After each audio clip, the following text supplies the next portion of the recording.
Bonjour et bienvenue sur ma chaîne. Ici on va parler d'esprit critique et de scepticisme scientifique en bref et en illustré, et on va commencer par le début.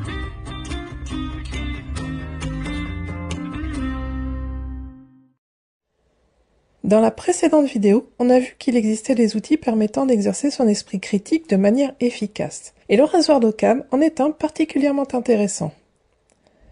C'est quoi le rasoir d'Occam? Commençons par un peu d'histoire. Guillaume d'Occam était un moine philosophe logicien anglais. Il est le premier qui s'exprima précisément sur le principe logique dont on va parler ici. Cependant, celui-ci était déjà connu des philosophes antiques, dont Aristote, et a souvent été repris après lui, notamment par Einstein. Cette fois, on va chercher notre définition sur le site toupi.org, qui nous dit ceci: le rasoir d'Occam ou principe de parcimonie est un principe de raisonnement selon lequel il ne faut pas multiplier les entités, les hypothèses, les notions sans nécessité. Qu'est-ce que ça veut dire? On peut résumer ça avec la phrase suivante: pourquoi faire compliqué quand on peut faire simple?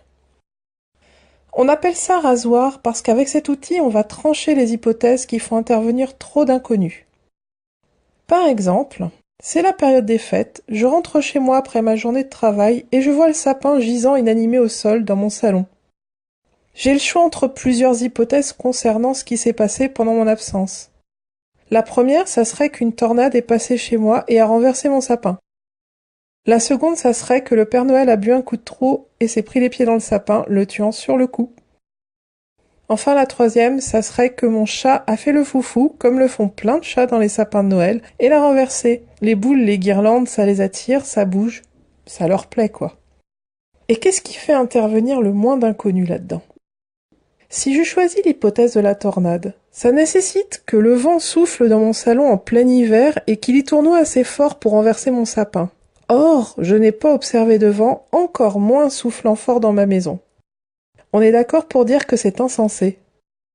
Pour la seconde hypothèse, pour séduisante que soit l'existence du Père Noël, elle n'est pas avérée, encore moins qu'il s'enivre en faisant sa tournée. Et non, l'oncle Robert ne compte pas. Aussi, puisque je vois mon chat arriver comme si de rien n'était, une guirlande autour du cou, je n'ai pas besoin des deux premières hypothèses pour expliquer ce qui s'est passé.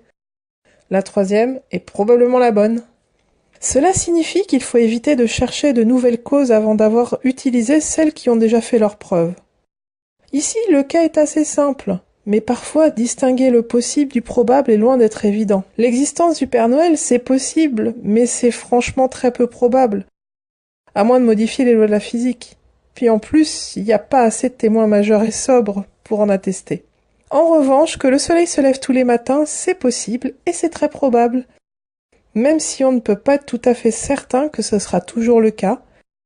Et si personne n'a jamais observé tous les matins depuis le début de la Terre, l'échantillon qu'on en a est suffisant pour pouvoir l'affirmer sans trop se tromper.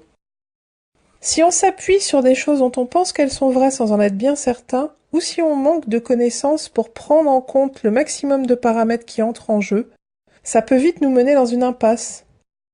Aussi, c'est pas mal de mettre ce qu'on a toujours cru vrai ou ce qu'on trouve séduisant de côté, le temps d'examiner ce qu'on a sous les yeux. Parce que si on s'en sert pour évaluer la probabilité d'existence d'un phénomène, on risque de tomber à côté. Ce qui m'importe, c'est de discerner le réel, de comprendre le monde qui m'entoure en vérifiant chaque étape de mon raisonnement. Je veux m'assurer que ce que je pense ou crois tient la route. Alors, tant qu'il y a des hypothèses probables pour expliquer un phénomène, je n'ai pas besoin de choisir les plus extraordinaires dès le départ. Enfin, lorsque toutes les hypothèses les plus évidentes échouent à expliquer un phénomène, le rasoir d'Occam permet de se tourner vers les plus complexes. Car il ne s'agit pas ici de faire du simplisme. Le monde et sa réalité ont de multiples composantes dont il faudrait pouvoir tenir compte. Pas besoin de faire intervenir des inconnus extraordinaires comme pour le Père Noël ou la tornade dans ce cas. Après, au-delà de ça, avoir des preuves, c'est un bon début, mais il faut savoir que toutes les preuves ne se valent pas. Certaines sont plus fiables que d'autres pour s'assurer que notre raisonnement est bon. Connaissez-vous l'échelle des preuves? Voilà, c'est tout pour cette fois. Merci d'avoir suivi cette vidéo. Si elle vous a plu, vous pouvez la liker, vous abonner si vous le souhaitez, et puis laisser un petit commentaire. Merci.